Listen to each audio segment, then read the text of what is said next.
సామాజిక సంబంధాలు, జన్యులు లేక అదృష్టం వల్ల కొంతమంది జీవితంలో ఇతరుల కంటే బాగా ముందుకు వెళ్తారని అనిపిస్తుంది.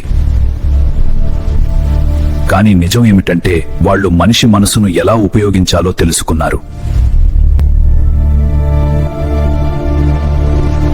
ఆ జ్ఞానం వాళ్ళకెక్కడి నుంచైనా వచ్చి ఉండొచ్చు. ఒక స్నేహితుడి ద్వారా, లేక ఒక పుస్తకం ద్వారా. కానీ మనసును అర్థం చేసుకోవడం, అదే వారి విజయానికి ప్రధాన కారణం.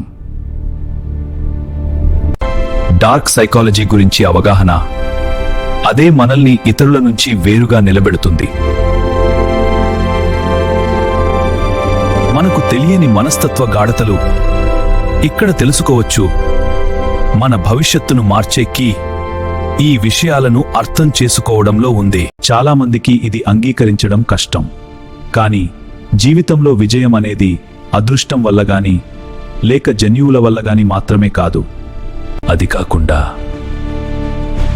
మనుషులను ఎలా ప్రభావితం చేయాలో తెలిసినవారు ముందుకు వెళ్తారు. లేకపోతే ఎందుకు కొందరు ఏమీ లేకుండా మొదలుపెట్టి ముందుకు వస్తారు?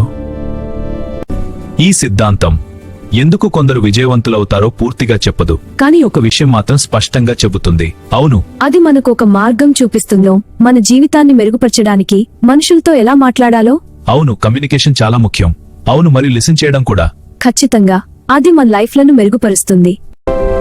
మనుషులతో సమర్థంగా వ్యవహరించడం మన జీవితాన్ని పూర్తిగా మార్చగలదు.